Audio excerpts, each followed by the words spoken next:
안녕하세요. 시큐리티 리더 시리입니다. 이번 시간에는 여러분이 근무하면서 생길 수 있는 해킹 공격에 대해서 알아보려고 합니다.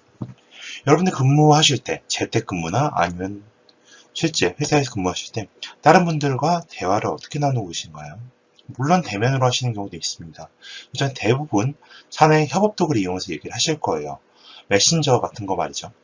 팀즈나 스카이프 같이 실제로 여러분들 기업에서 쓰고 있는 메신저를 통해서 서로 의견을 전달하고 조율하면서 자료를 주고받는 그런 식의 업무를 하실 거예요. 그럼 이렇게 업무를 수행하실 때 과연 어떤 식으로 해킹 공격이 들어와서 여러분들을 괴롭힐 수 있을까요? 기업의 67% 코로나19 때 재택근무 증가에 따른 사내 보안 필요성이 증가됐다. 이런 식으로 사내 보안의 필요성이 점점 커졌다는 의견들이 많습니다. 바쁘세요? 무슨 일이시죠? 저 부탁 하나만 해도 될까요? 하면서 쭉 이렇게 내려옵니다. 그래서 구매 URL 날라오고 여러분의 옆 팀에 있는 친하게 지냈던 지인이 다른 대리죠. 대리가 이것 좀 대신 구매 좀 급해서 그런데 해주시면 안 될까요? 그러면 설마 회사 사람이 10만 원 때문에 사기치겠어 하면서 계속 해주신 경우가 많이 있겠죠. 하지만 사실은 그 인원이 아니었다면 이런 식의 사내 메신저를 통한 보안 공격이 증가되고 있습니다. 사내 협업 도구 공격입니다. 사내 임직원 간 커뮤니케이션 용도로 이용되는 협업 도구를 활용해서 사칭을 통해서 정보 유출을 시키는 케이스를 말하고 있어요. 사칭이란 부분이 중요합니다. 여러분 임직원이 여러분 김대리가 있습니다. 안녕하세요. 인사팀 김대리입니다. 안녕하세요. 무엇을 도와드릴까요? 비밀번호 좀 안 맞아서요. 비밀번호 좀 알려주실 수 있나요? 예, ABCD 1, 2, 3, 4로 설정되어 있습니다. 예, 감사합니다. 하지만 이 임직원은 김대리가 아니었고 바로 해커였던 겁니다. 해커에게 헬프데스크가 직접적으로 이용되고 있는 비밀번호를 알려준 케이스죠. 이런 식으로 사내 협업 도구만 이용해서 특히 메신저를 통해서 사람이 확인하지 않고 글로만 의견을 전달하는 경우가 다수에 일어날 수 있습니다. 이런 경우는 중요 데이터를 전달 시에 위험의 여지가 그대로 존재하고 있습니다. 특히 비밀번호나 계좌 정보 그런 부분이나 결제 정보 같은 부분도 유출이 가능하죠. 이런 식의 사내 협업 도구를 이용한 공격은 점차 지속 증가되고 있습니다. 이와 같은 사내 협업 도구를 이용한 공격에 대해서 어떻게 대응을 해야 될까요?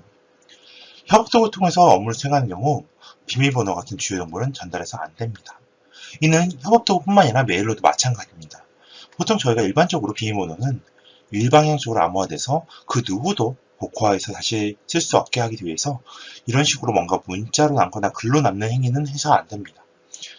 특히나 비밀번호가 다른 시스템에서 사용되는 경우가 많기 때문에 사용 중인 비밀번호를 그대로 전달해서는 안 되는 것이죠. 별도의 채널을 통해서 예를 들어 전화라고 하겠습니다. 초기화 비밀번호를 전달해서 공유하시는 것이 좋습니다. 초기화 비밀번호를 전달할 때도 반드시 최초 사용 시에는 비밀번호가 변경되도록 강제 설정이 되어 있어야 됩니다.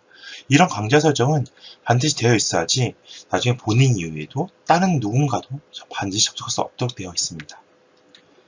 또한 외부의 필요에 따라서 접속하는 경우에는 사내 접속자와 사회 접속자를 분리해서 메신저 상에 표시해 주시는 것이 좋습니다.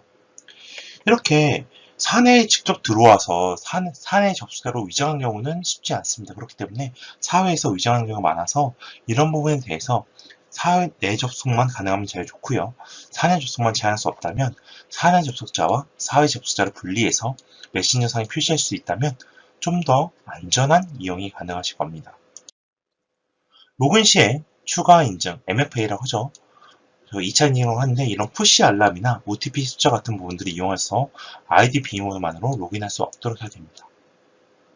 주기적인 타임아웃 설정해서 해커가 한 기기를 획득한 다음에도 지속해서 이용할 수 없게 하며 로그인 시에 반드시 MFA를 접근한다면 해커가 아이디 비밀번호만으로는 결코 여러분들의 계정을 해킹할 수 없게 될 것입니다. 이런 사내 협업 도구에 대한 공격을 여러분들은 어떻게 효과적으로 대응할 수 있을까요? 사용 중인 비밀번호를 전달하는 것은 금지입니다. 여러분들이 사용 중인 비밀번호 같은 경우에 다른 사이트도 여러분들 많이 쓰게 됩니다. 그렇기 때문에 그대로 비밀번호 전달하지 말고 반드시 초기화해야 됩니다. 초기화된 비밀번호도 반드시 변경을 강제해야 됩니다. 그래서 비밀번호 전달한 이후에 로그인 시에 반드시 초기화해서 다른 비밀번호 변경함에 따라 그 사용자만 아는 비밀번호로 돼야 됩니다. 또한 사내 접속자, 사회 접속자를 분리 구인하면 제일 좋습니다. 제일 좋은 거는 사회 접수자 자체를 접속 못하게 하는 것도 괜찮습니다. 하지만 그게 안 된다면 사내 접수자와 사회 접수자를 분리해서 하시면 실제로 이런 중요 정보를 남길 때 사회 접속했구나 라고 인지를 하기 쉽습니다. 또한 로그인 시에 추가 인증을 넣게 되면 해커가 아이디 비밀번호만으로는 여러분들 계정을 탈취할 수 없게 될 것입니다. 지금까지 고생하셨습니다. 감사합니다.